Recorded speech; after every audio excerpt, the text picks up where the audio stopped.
This prayer is read at Purim and Hannukah, these two festivals. But it's really interesting because it has the whole story of Hannukah in it, but this is read at Purim also, as with the story of Hannukah in it. So it links Hannukah and Purim together, that they're really the same message. I'll do the Hebrew. Va'al hanisim va'al hapurkan, va'al hagvurot va'al hatshuot, va'al hamilchamot, she'asita la'avotenu bayamim hahem, bazman hazeh. Let's do the English together. And for the miracles, and for the wonders, and for the mighty deeds, and for the salvations, and for the victories that you made for our fathers in those days and in this season. I'll read the story. In the days of Mattathias, son of John, the high priest, the Hashmoneh, and his sons, when the evil kingdom of Greece stood against your people Israel, in order to make them forget your Torah and violate your will, you in your enormous mercy stood up for them in their time of great need. You upheld their cause, you judged their case, and you avenged their oppressors. You delivered the mighty into the hands of the weak, the many into the hands of the few, the impure into the hands of the pure, the wicked into the hands of the righteous, and the degenerates into the hands of those who cling to your Torah. And you made for yourself a great and holy name in your world. And you did a great salvation, a great Yeshua, and miracles for your people Israel, as you do today. And think about this for today. You do this for your people today, what the Jewish people are going through. Afterward, your children came to the inner sanctuary of your house. They cleansed your sanctuary and purified your temple, kindled lights in the holy courts, and established these 8 days of Hannukah to give thanks and to praise your great name. And there's a picture of the oil flask. They're about this big. And they had the seal of the high priest on it, and then a sword. These are the two symbols for Hannukah, the oil flask and the sword. The prayer, what does it celebrate, or what does it thank God for? Is it thanking God for the miracle of the oil, or is it thanking God for the miracle of the war? Yes. The victories. Oh. Look at it. Miracles, wonders, mighty deeds, salvations, victories that you made for our forefathers in those days and at this season. What's it talking about? Is it talking about the war, or is it talking about the miracle of the oil reproducing? Sounds more like the war. Sounds like the oil. This is the war. And here's what the rabbis say. Because the oil is like a big miracle. It's something nobody could do. It's obviously God. That's not what we thank God for. We thank God for the things that happen to us and for us every day. That's warfare. Warfare is horrible. No matter how you cut it, it's bad. It's bad for everybody. But there are times when there is what's called a milchama kodesh. Say milchama kodesh. That means war holy. Holy war. Holy war. The Muslims like to say holy war. That's a Jewish thing. It's in the scriptures. And the only holy wars are wars that are fought to spread Judaism. That's it. And that's what this was. This was the only war that has ever happened that God really sanctioned to spread Judaism, to get rid of Hellenism and spread Judaism. And so this prayer, this part, all the rabbis say is just about the warfare. It's not about the oil. So that's what we're going to be looking at today. We're not going to look so much at the oil. We're going to look more at the warfare part. Ki ner mitzvah v'torah or. Ki ner mitzvah v'torah or.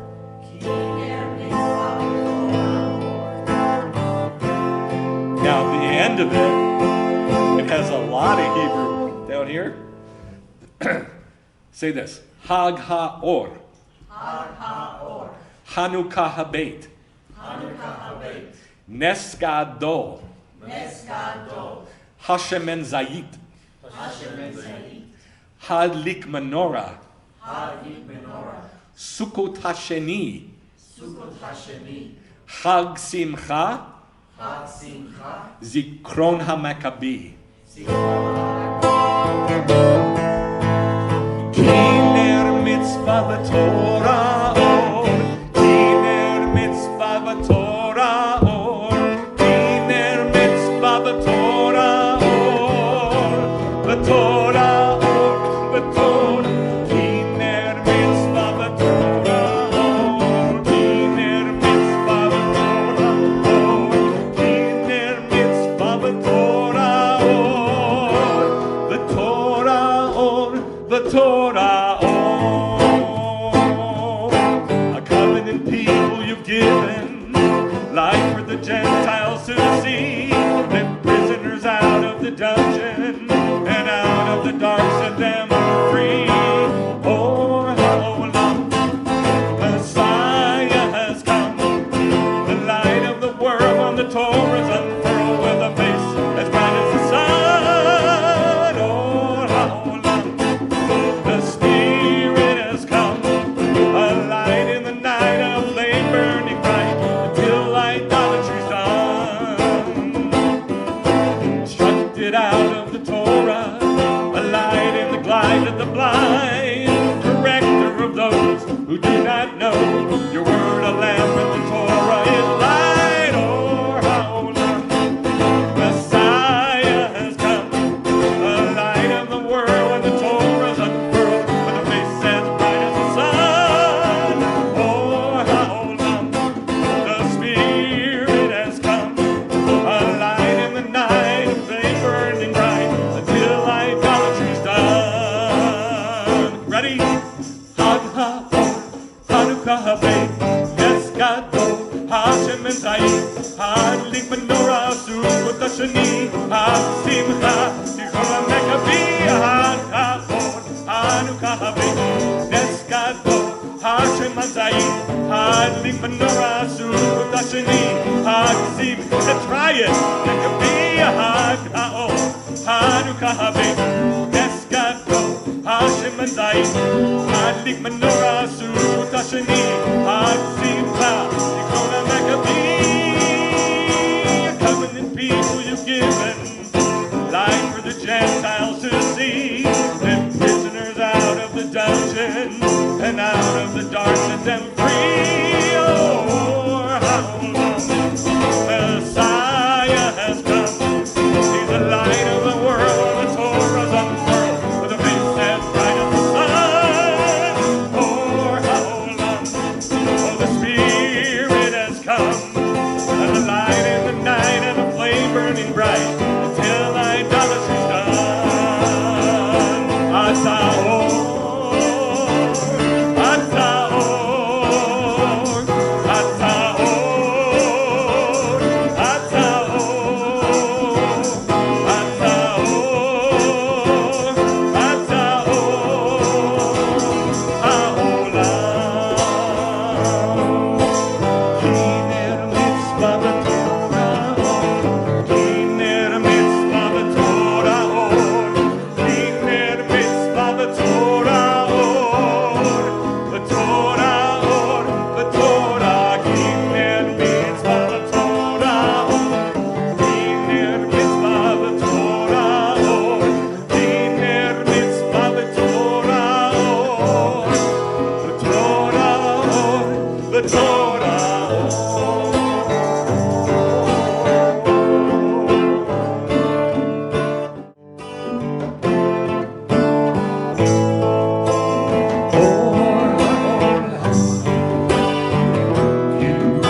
He that follows after me will not walk in darkness, but have the light that allows you to see. I'm the light of the world. Oh, Ha'olam Anochi. You will see, come in me, in the light, know the truth. The truth will make you free. Now sing to him. Oh,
enthroned. That means on your throne in heaven, and that everything is in control by your hand. I thank you, Abba, for covering us, protecting us, anointing us, filling us with your Ruach to understand your Torah. In the name of Yeshua, thank you for your Torah and your Spirit. You may be seated. Shabbat Shalom, and welcome to our new digs. I don't really know what to say. I'm just so tired from all the work to get it together, and thank you for everybody who helped. Appreciate it. And what a perfect time to start on Hannukah, which means dedication. So we're going to dedicate, after the teaching, we're going to dedicate, put a mezuzah up and dedicate the building, not the building, but our facility. We're going to dedicate our facility. There's a bottle of water in the fridge. Can somebody get that for me? So this is a huge step, which Hannukah is a huge step. That's what Hannukah is. And by the way, the word dedication doesn't mean anything like I thought it meant. Maybe you know what it means. I didn't know what it meant. And I'm going to teach about that. I'm going to tell you what Hannukah dedication means. It's maybe not what you think. It's sort of what you think, but then there's like a whole meaning to it that kind of comes out of left field. Thank you. Kind of comes out of left field, and it gives a whole other, opens a door to a whole other room of understanding of what dedication is. So hopefully, if I can do this properly, I'm very tired. Just want to let you know, I'm very tired. I feel literally like I've run a marathon. And I'm running on fumes, and there's still so much to do in here. But God will give me the strength if I just keep going, I suppose. If I can do a proper job, then you're going to understand what a big deal it is that we're moving in here right now. And that God formed everything like the pieces on the chessboard, moved everything around, and got us to this place when he got us to this place. And hopefully all of us go with, follow the leader. Hopefully we all can follow the leader. It's not an easy thing to do, because it's very easy to get offended or pushed off the path or bothered or tired or give up or whatever. There's a million different things that happen. It's hard to just follow where he's going. It's hard. And I know it's hard. But if you can really learn what I'm teaching today, it should help you. I hope it helps you to be able to see what this means. That God has us here right now. He has you here right now at this place. He has your life where it is, at the place that it is. In spite of all the stupid decisions we make, he has us where we are right now for a reason. And he's putting the pieces of the chessboard together. So that's basically what Hannukah is about. Even though it doesn't seem like it. It seems like it's about a whole bunch of guys going out to war, killing people, and then they go in the temple and they get this little flask of oil this big and go, hey, we got oil for the menorah. And it goes on for 8 days. Yay! What does that have to do with us? But it has a lot to do with us, and hopefully I'll be able to show you why. So here's the question we want to ask. What do we celebrate on Hannukah? With the prayer that we prayed. What do we celebrate on Hannukah? We're lighting the menorah, the Hannukah for 8 days. So it looks like it's all about the oil, right? It looks like it, but it's not. Do we celebrate and thank God for the miraculous victories over the Hellenistic forces? Yes. Or the miraculous multiplication of the oil of the menorah that lasted 8 days? Most of us would say, the oil. That's a miracle. God did it. Absolute miracle. I don't know if you know what it means to make the proper olive oil. It is a huge process. It's very picayune. That means specific. And the priests knew how to do it and do it right. And it had to be done exactly with the right berries from the tree, the olive tree. It had to be done in the right press, at the right time, with the right people doing it who are ritually pure, and it had to be collected in the right way, and it had to be ground 3 times. The olives had to be ground 3 times, 3 pressings. It's very complicated. So it took a whole week to get more oil. And so God just, kept the oil going until they got more oil. Very simple. But it's a huge miracle. But that's not what we celebrate. What we celebrate is the part that we play, war. And what the warfare was against the forces of Hellenism, the way of the Greek. You delivered the mighty into the hands of the weak, the many into the hands of the few. These are the battles. The impure into the hands of the pure, the wicked into the hands of the righteous, the degenerates into the hands of those who cling to your Torah. I don't know if you know the story, the whole story of Hannukah, but I'll give you a tiny little bit of it. In 186 BCE, the 4th king of the Seleucid Syrian Greek Empire rose up. He was called Antiochus. He called himself Antiochus Epiphanes, which means God in flesh, God manifest. That's what he called himself. He literally outlawed Judaism. When he did this in Jerusalem, the priests, and it was only the priests who did this, rose up and killed the messenger of Antiochus in the holy place, slaughtered him in the temple, because that's where they had set up their garrison.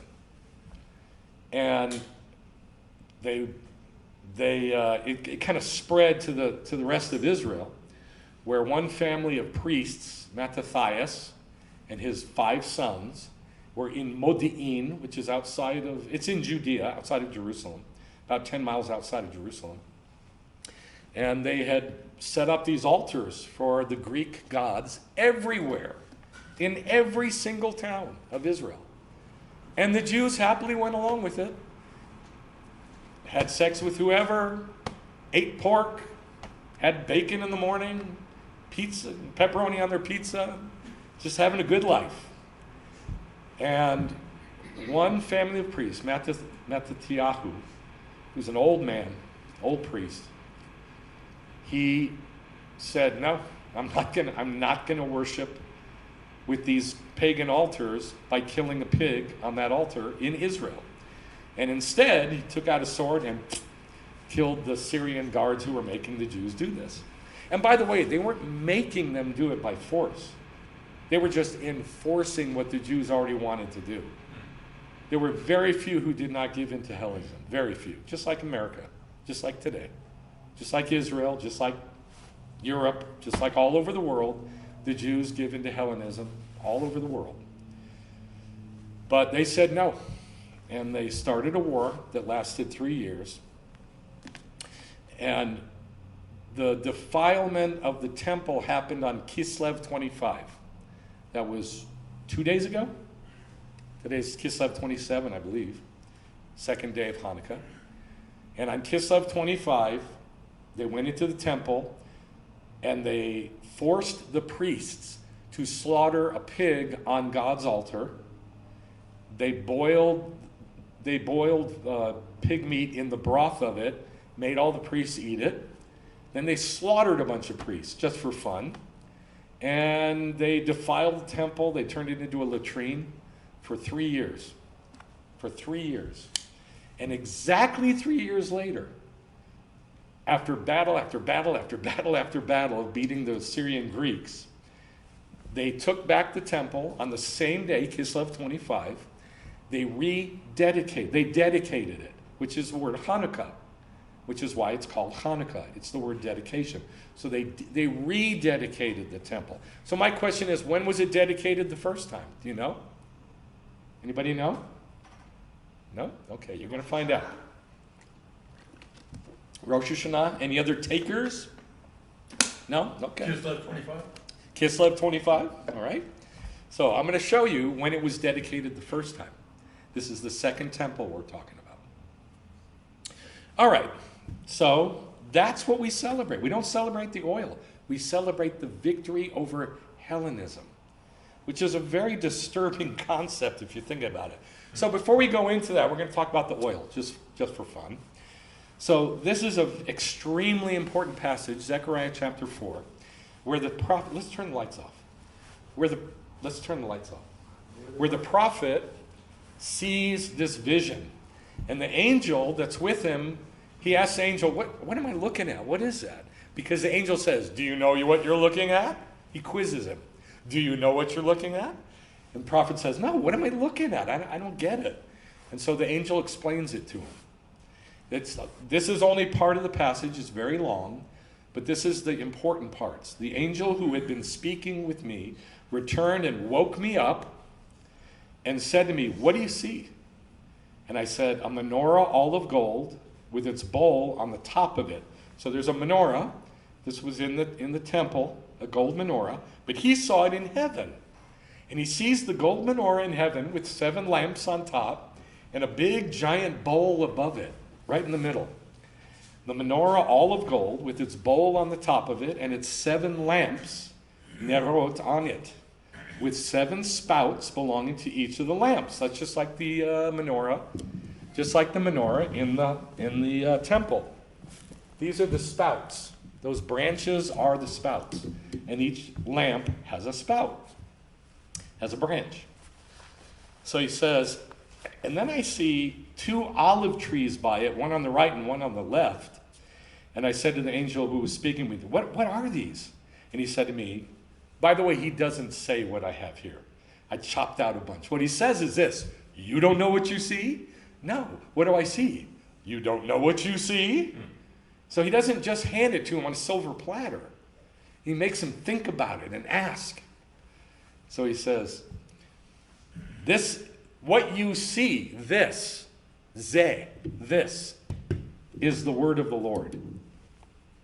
Now everybody reads that passage and they go, what is the message? The message is, this is the word of the Lord to Zerubbabel. Not by might, not by power, right?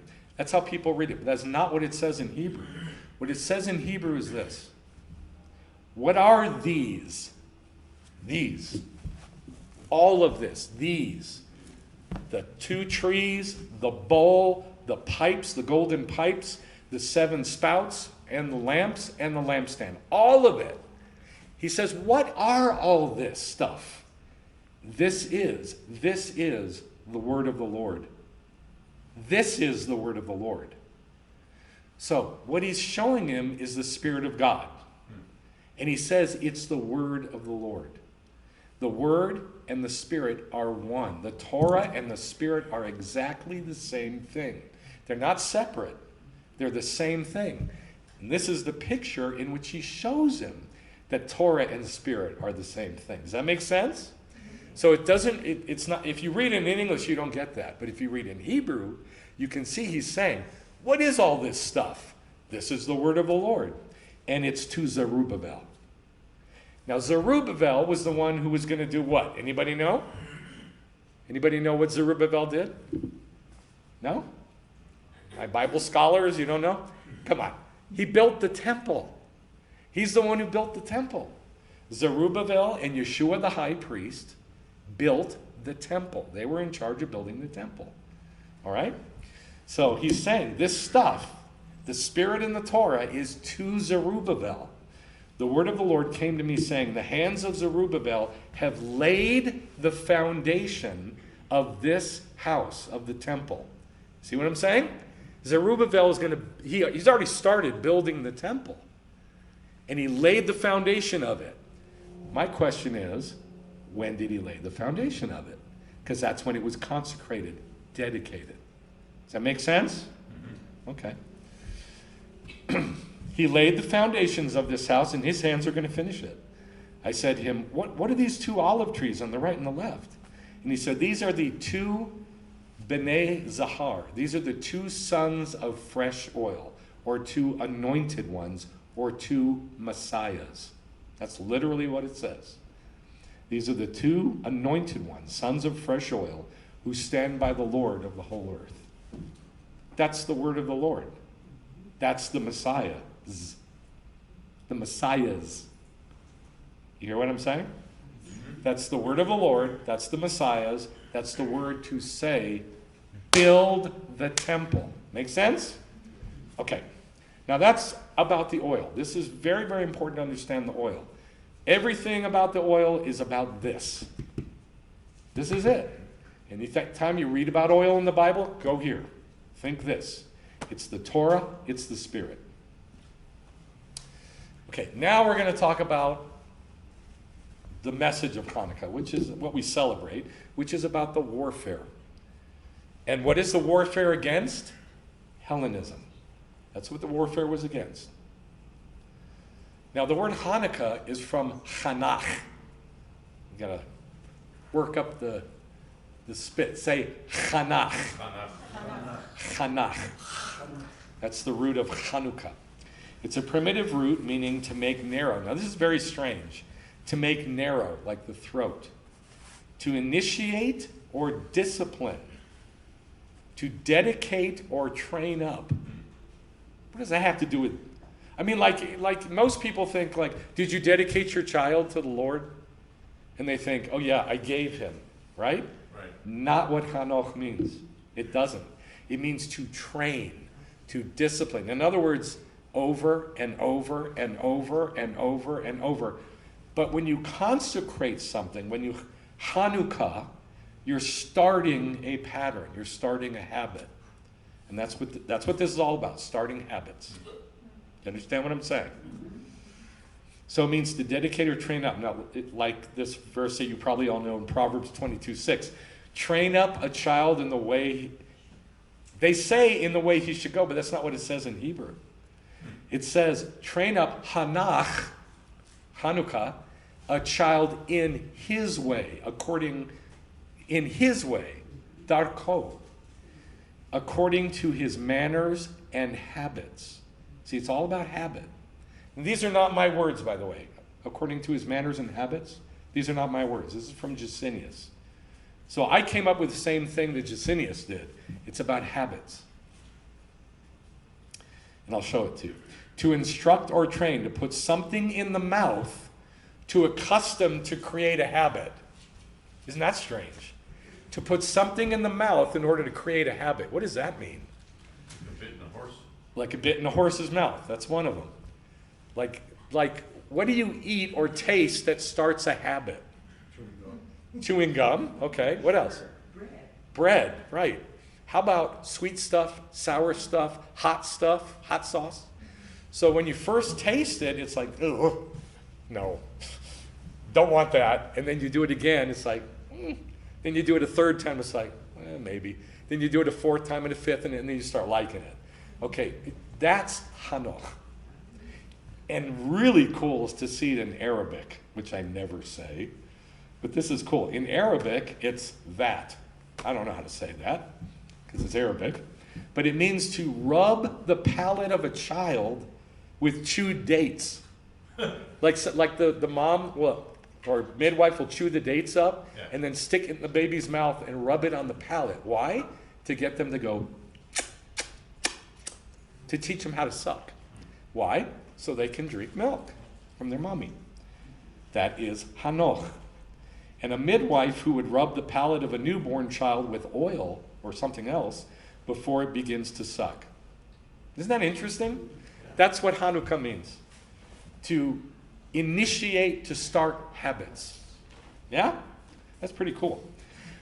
Now look at this. It means to train, to make submissive. In other words, a habit. Like you say, okay, I'm gonna submit to this way, and I'm gonna do it. And I'm gonna do it over and over and over again. Does that sound like Judaism to you? That's what it is. As one does a horse by a rope or a bit in its mouth. To initiate a house. Now, what is that? Initiate a house. What does that mean? If it's about habit. Like to set up a house and the habits that Right. things you do in that house. Right. You set up the house like this place. We're trying to set it up the way we want it so that we can have services over and over again in the same way, right? Obviously, there's a lot of things we got to change. You guys over there can't see me. We got all kinds of different things going on. So that's what it is. We're consecrating. We're initiating it. The house, You do it with your house, you do it with your life, you do it with your children. That's Hanoch. That's Hannukah. To initiate a house or initiate the altar. What does that mean? That means starting to use the altar properly. Who goes up on the altar? What do they do on the altar? They do it right. And then they do it again and again and again and again. So we should find in the scriptures at least two things that are Hannukah, that are dedicated. From this description, I would look for two things that are being dedicated in the Bible. I got a house and I got an altar. That's what I would look for. Make sense? Mm-hmm. All right. So we got dedicate a newborn to the mother by training to suck. Dedicate the horse to the master by training with a rope. Dedicate the altar of the house of God to God by its use, by habit, by habitual use. Now, I'm going to say this again. Most people think of, did you dedicate your child? Because everybody says that. We all thought it meant the same thing, like Abraham bringing Isaac up on the altar. Not what it is at all. Not at all. It's different from that. It's training the child in a certain habit. It's saying, I'm giving this child not to God and walking away. That's kadosh. That's different. To set apart is kadosh. That's not this. And by the way, there's scriptures that have the word kadosh and Hannukah in the same verse. Both words. Like, we're going to Hannukah it and make it kadosh. So they're not the same thing, obviously, because both words exist in the same verse. Hold on a sec. So, I'm going to say this again. To dedicate a child is not say, here, God, I'm giving him to you and I'm walking away and he's yours. That's not dedication. Dedication is, child, you're going to do Torah. Let me show you how. That's Hannukah. Does that make sense? Mm-hmm. Yes. No, I was just going to say, the first part of it is Natan, given, that you're giving the child. And then it's the Hanoch, where you're... Right, first is given, Natan, to make the child kadosh. Yeah. And then what happens after is the Hannukah. All right, so Hannukah is from Hanach, a primitive root meaning to narrow, figuratively to initiate or discipline, to get, dedicate, or train up. So I just thought that was pretty amazing. I had no idea what Hannukah meant, really. I'm 63 years old and I never knew what it meant. So here's what was dedicated in the Bible. Here's what was Hannukah in the Bible. And there's only two things. That's it. One is the house of a Jew, one is God's house, and the other is the altar. And that's it. That's all that was ever Hannukah. Deuteronomy 20, the officers also speak to the people, saying, who is the man who has built a Beit Chadash, a new house, but has not Hanukah'd it, has not dedicated it? Let him go, return to his house, get out of the war, just go home. Otherwise, he might die in the battle, and another man would Hannukah it. Does that make sense? In other words, it wouldn't be that man's practice and habits. It would be this other dude's practice and habits. We can't have that. God gave, I'll call him Reuben.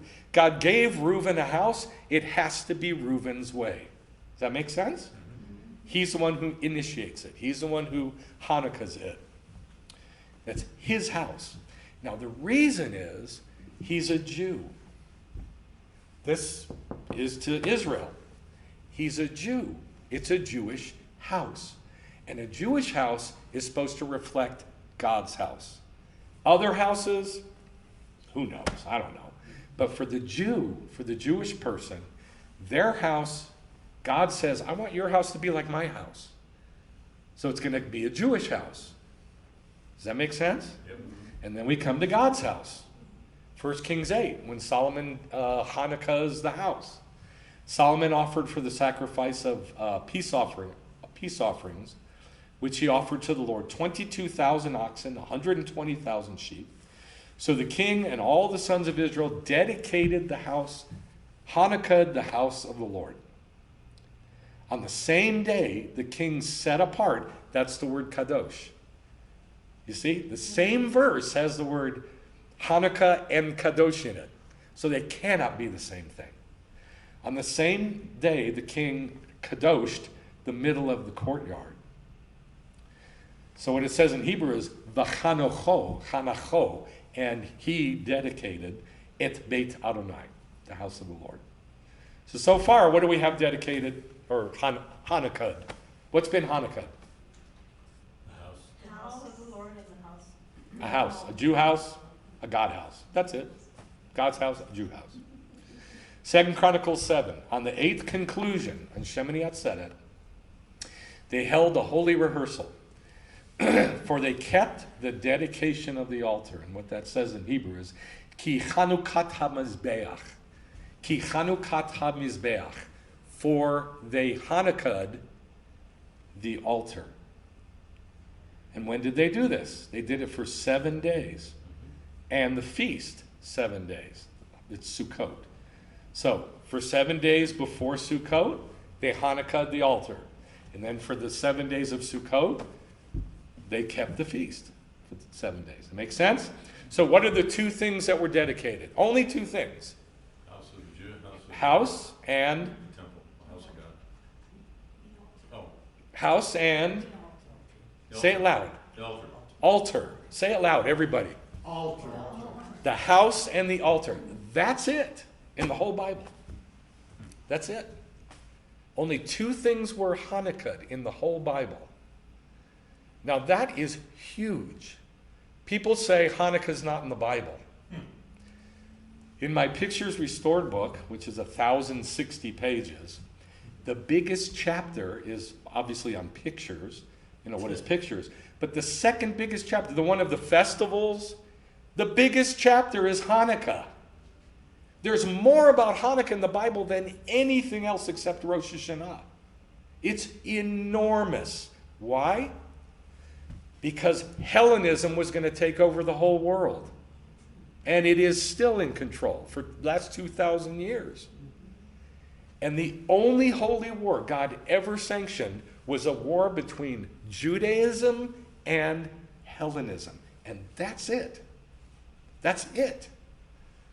Now, Edom, or Rome, is Hellenism. It's the same thing. And Jacob and Esau are always at war because God created this war. And this is what we celebrate. I know it sounds crazy, but this is what we celebrate on Hanukkah. We celebrate the warfare between God's way, Judaism, and Hellenism. That makes sense? Yep. I know it's disturbing, but as long as it makes sense, you can think about it. So, a new house was dedicated, Beit Chadash, dedicated the house of the Lord, Beit Adonai, and dedicated the altar, HaMizbeach. And here it is. Here's a picture of the house of the Lord and the altar. The house of a Jew and the house of the God of the Jew. That's it. And the altar in the house. That's all that was ever dedicated. That's what Hanukkah is about. It's about the temple. It's about the temple. Now, I asked you a question. I said, when was the second temple Hanukkah? We know in the first one, when Solomon's temple was Hanukkah, it was Hanukkah for the 7 days preceding Sukkot, right? What about the second temple? When was that Hanukkah dedicated? Well, here's the answer. It's in Haggai, chapter 2. On the 24th of the 9th month, what is that? Yeah, but what is that day? 24th of the 9th month. What day is it? It's the day before Hanukkah. It's the day before Hanukkah. The 9th month is Kislev. The 25th is Hanukkah, yes? Yep. So the night of the 24th is Hanukkah. So listen to what he says. On, we'll say, Hanukkah, in the 2nd year of Darius, the word of the Lord came to Haggai. And God said, like probably the day is, right, getting ready to start Hanukkah, God says, I want you to consider, I want you to think about from this day, from the 24th day of the 9th month, From the day when the temple of the Lord was founded. Who founded the temple? Solomon. No. David. Second temple. Zerubbabel. Thank you, Becca. Who founded it? Zerubbabel. Zerubbabel. Remember the crazy Z name? Zerubbabel founded the temple. When did he found it? On Hannukah. And right then when he founded it, God speaks to him. And he says, I want you to think about it. From the very day that the temple was founded, consider this. Is the seed still in the barn, even including the vine and the fig tree and the pomegranate and the olive tree? It has not produced anything for you guys. But now, from this day onward, I will bless you. And he goes on to say, I'm going to produce fruit, and you're going to have oil and wine and all this stuff. Why? Because you started the temple. You did what you were supposed to do. You rebuilt. You're starting to rebuild my temple. You're consecrating it and you. Remember, the house of the Jew and the house of the Lord are both Hannukah. Yes? Yes. Right? So they have to be Hannukah together. We can't just dedicate this place and go, okay, go ahead, God, do your thing. It doesn't work that way. We have to grow along with it. Does that make sense? Yes. We have to grow with it. If God wants this place to grow, we have to grow. If God wants this place to fall, we have to fall. If God wants this place to have tension and strife, we have to have tension and strife. If God wants shalom here and everything that goes super smooth like oil, that's what we have to do. If God wants this place to be like Hannukah, like habit forming, the habit forming Hannukah of Lev Tzion. If God wants this place habit forming in a certain way, like coming to services on time or whatever, then that's what we do. Does that make sense? Yeah. We have to commit. And that's what God was saying. You can read the whole book of Haggai. He says it over and over. I want you to commit. I want you to commit. I didn't put that here because I just thought I'd say it. It's too long. You have to commit. You have to commit to the temple. You have to commit to the giving. You have to commit to tithing. You have to commit to all this stuff, he says. Why? Because we're starting the temple. We're starting. Let's do it. So you grow along with it. And you can read the whole book of Haggai to see this. He says it over and over and over again. So the second temple was founded on Hannukah. What do you think of that? Cool. Isn't that cool? That's why God made the fight start on Hannukah with the Syrian Greeks, with the Hellenists. He made that fight start. He moved the pieces around like on a chessboard and said, I want the fight to start now. Mattathias, do something. Okay. And he kills the Syrian guard and the whole thing explodes. Right? And he says, I want you to go up on the altar, Syrian Greek, and go kill a sow pig and boil the broth and make the priest drink it. On Hannukah. And then 3 years goes by with all these fights, and then they go back into the temple on Hannukah and dedicate it. Now, that can only be God. And then people say Hanukkah's not biblical. All right, so these are the things that are dedicated in the scriptures, but what are they a picture of? So, I don't want to talk down to you because probably most of you know this, that the temple was a picture of the body of Messiah, and it's a picture of our body, our physical body. But it's temporary. Sukkah is a picture of our body because it's temporary. And so in 2 Corinthians he says, for we know that our earthly tent, our ohel, our tent, which is our house, is torn down. So where in the Bible is there a tent that's a house? Sukkah. What? The sukkah. No, a tent that's a house. The tabernacle. Right, the tabernacle. God's tabernacle. He calls it an ohel. In fact, they made an ohel. And he calls it a mishkan, a sanctuary. And he calls it a beit, a house. So he says, our earthly tent, which is our house, is torn down. We have a building from God. Now, pay attention, because if you can catch this, it can shatter an enormous enormous worldwide myth. But you're going to have to really work with it to do this. We have a house not made with hands, eternal in the heavens. For in this tent, this ohel, we groan, longing to be clothed with our dwelling from heaven. Since in fact, after putting it on, we will not be found naked. For indeed, we who are in this ohel, in this tent, we groan because we're burdened, because we don't want to be naked. We want to get our new body. We want to get our clothing, which is our new body, our resurrected body, right? Yep. Therefore, always being of good courage and knowing that while we are at home in this body, we're absent from the Lord. When do we get our new body? At Rosh Hashanah, when the day of the Lord comes, right? Yep. But people skip that, and they go right to the next concept, and they just read it as if it's doctrine. He says, while we are at home in the body, we're absent from the Lord. Of course we are, because the resurrection hasn't happened. We haven't gotten our new body. But we prefer, rather, to be absent from this body and then to be at home with the Lord. And people read that one tiny little phrase, and there's a million funerals a year where people say they've gone to a better place. And they say, he's in heaven now. And everybody thinks that when you die, you either go to heaven or hell. This is a myth. It is a lie. I'm sorry, but it is. This is one verse that this entire doctrine is based on. One, and they don't even read it in context. They just pull that little phrase out and go, absent from the body, present with the Lord. It doesn't say that. It says, I'd rather be absent from this body, which means what? After the resurrection. Resurrected. When I'll be present with the Lord. Looking forward to it. Looking forward to it, right. Now I've chopped stuff out so you can go read it on your own and see that he says it more than once.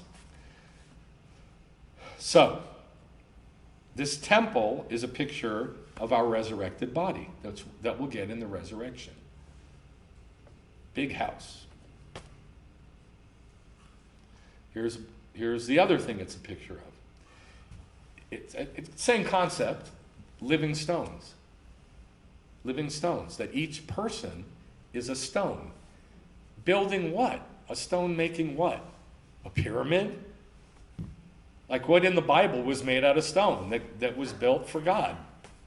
Temple. The temple. So picture this. But it's made out of people.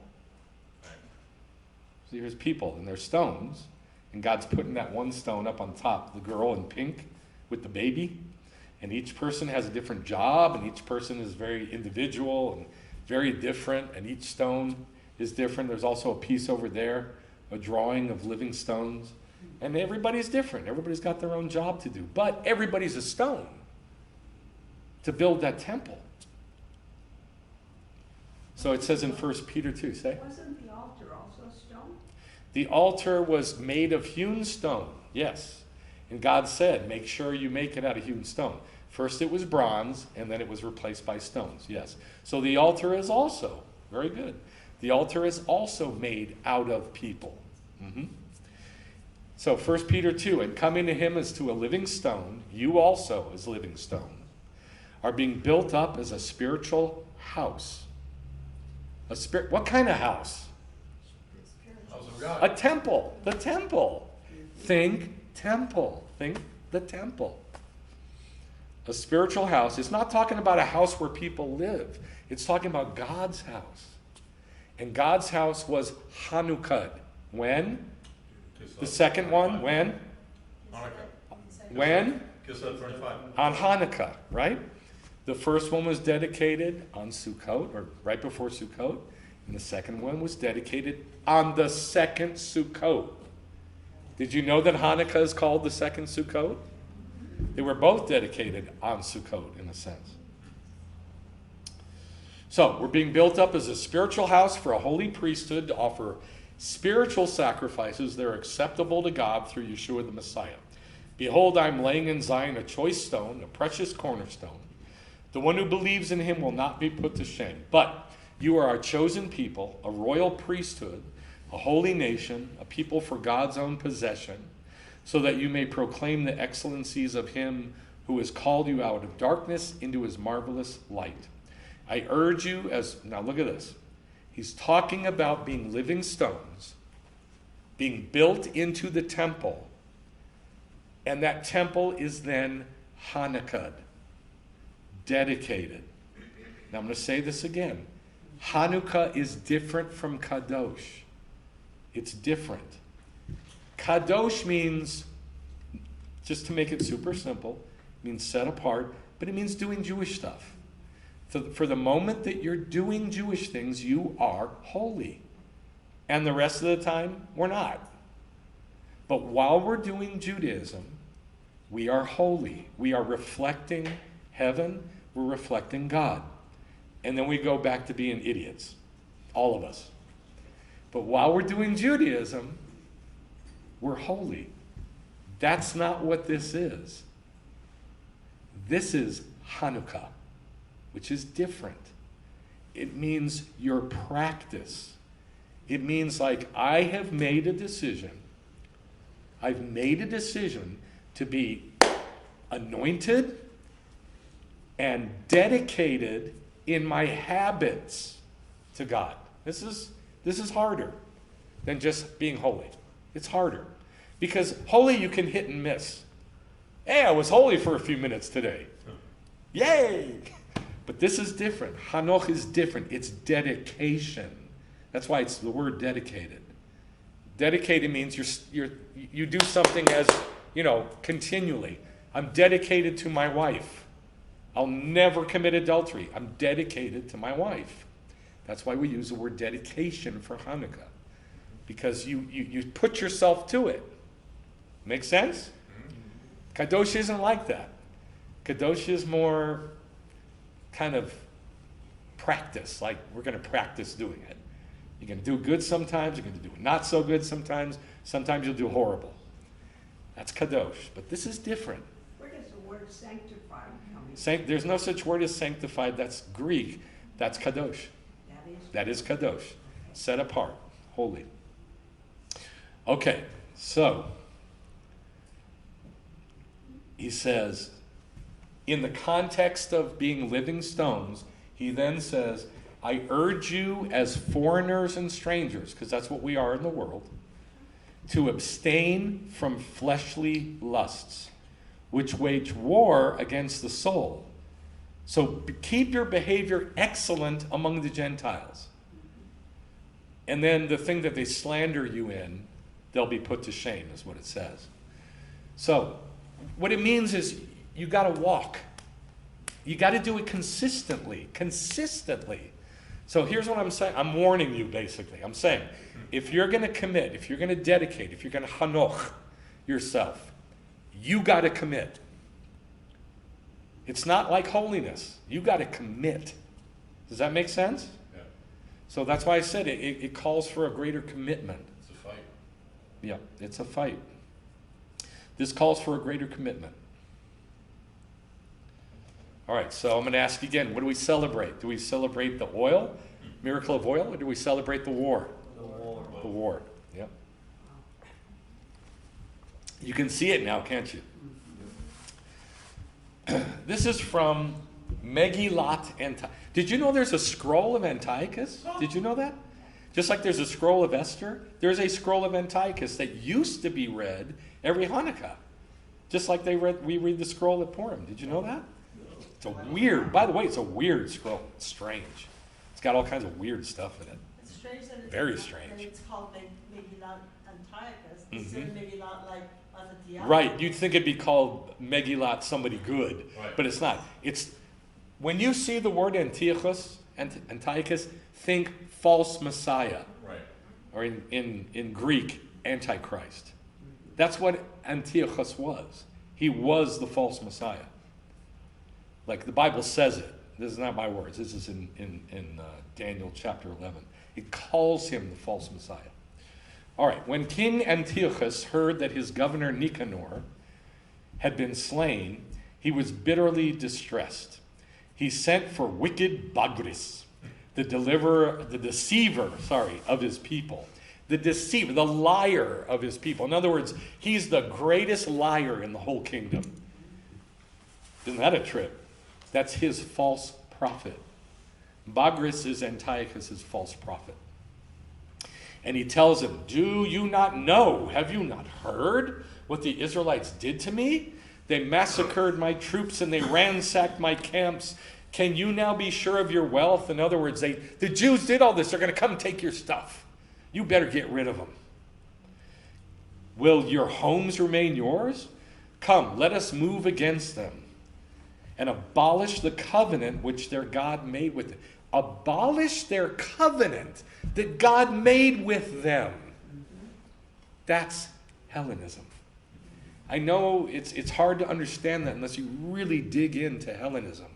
But the whole ultimate purpose of Hellenism is to remove the covenant that the Jewish people have with God and replace that covenant with somebody else.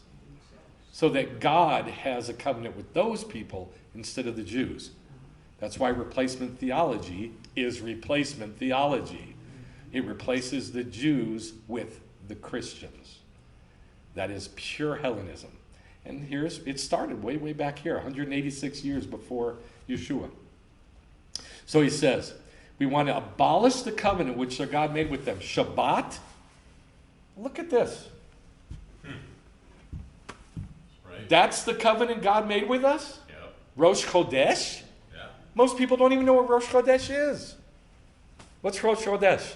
Being born again. The new moon. Being born again. The new moon. The new moon every month. That's our part of our covenant. And he brings that up as something he wants to abolish because that's our covenant with God. The new moon. Christians don't even know what the new moon is for the most part. And yet it's a huge part of our covenant.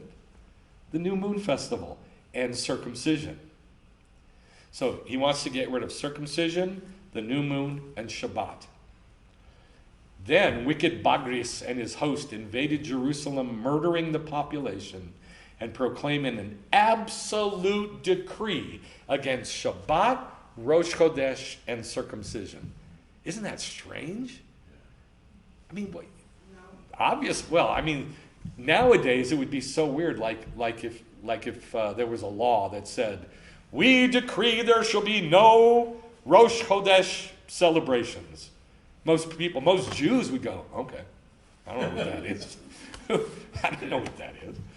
But back then, it was done every single month by the Jewish people as part of the covenant. So, we celebrate the victory over Hellenism, which made it a capital crime. I don't know if I spelled that right. Capital. It's supposed to be with an A. A capital crime to do Shabbat, Rosh Chodesh, and circumcision. Now, 2 out of those 3 are a shadow cast by Yeshua. Where does it say that? Colossians what? 2:16. Very good. 2:16 and 17. It says that the new moon, very good. The new moon, the Sabbath, the festivals, and the kosher laws are a shadow cast by Yeshua. You get rid of Judaism, you get rid of Yeshua. It's that simple. You get rid of the covenant of Judaism, that means you get rid of Yeshua. So, what do? We fight Hellenism because it's what's trying to take away the covenant. Right? Yep. That's what we got to fight. You see what I just did there? How I flipped it on you? This, I've done the research so I can say this. And if you have my big book, you can read it for yourself. My Pictures Restored book. I've done the research. Exhaustive research to prove this. And I wasn't looking, I didn't know. I had no idea that this was a fact. This is Antiochus Epiphanes. And I proved it with coins and statues and all the artwork that they produced over the many years to create this image. All right? It went from being Alexander the Great to being Antiochus. And by the way, Antiochus was fat, old, and balding. But this is what he looked like on his coins. All right? He went from being Alexander the Great to being Antiochus to being this guy named Roimatalkes and then Soromates. And you look at these coins and you'd swear it's this. And it's 3 different guys. But they all look like this. And so all the Hellenistic kings ended up looking like this. Then when Yeshua came, they were like, the Gentiles who were coming in, they're like, hey, we've got a God-man too. Let's make him like that. And there he is. So this is, I know this is hard to understand. I get it. I've been doing this a long, long time, many years. So, it was hard for me when I started.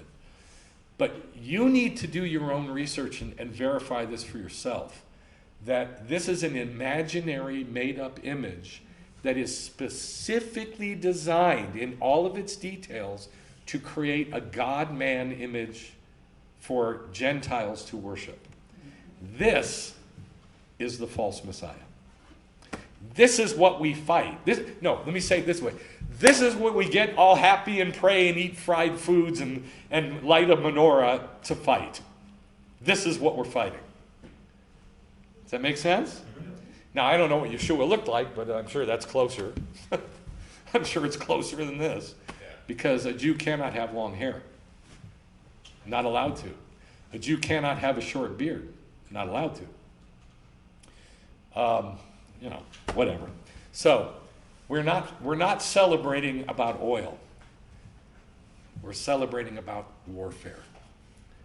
And warfare is not getting in your prayer closet and, whatever is done to try to bring down principalities and powers. It says in that verse about principalities and powers, it says arguing and fighting with knowledge against principalities and powers. It's talking about knowing the scriptures, knowing what you're talking about, and saying it out of your mouth. And I'm going to say this verse again. We're going to end with this. In Acts chapter 16, Paul and Barnabas were going, through Gentile cities, and they came to this Gentile city, and the Gentiles in this city grabbed them and brought them to the judges, the Gentile judges. And they said, why are you bringing these guys in? They said, these Jews are teaching customs and traditions that we as Romans are not allowed to follow. That's what the Gentiles accused them, and yet they were preaching the gospel. They were preaching the gospel, but it looked to the Gentiles like customs and traditions taught by Jews that Romans aren't allowed to keep because it's Jewish. That's what, quote, Christianity is supposed to look like. Jews doing Judaism. And telling Gentiles, do Judaism so you can come to know God. That's what it's all about. This ain't going to get that done. This might, maybe, but this isn't. Because this hates the covenant of Judaism. Hates it. And you can see that through 2,000 years of history. So this is what we fight. This is what we got to fight. You got to do it every day, all day. Every conversation, every time you get a chance. Just got to be smart about it. But this is what we fight. You equate that with idolatry? It is idolatry. This, I don't have a picture of it. I was going to put a picture of it here. I've got a picture of the Syrian Greeks pulling up the idol that they erected on the altar. This was it. It was the image of Antiochus as Zeus.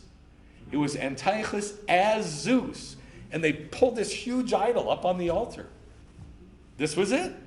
It is idolatry, literally. Yeah.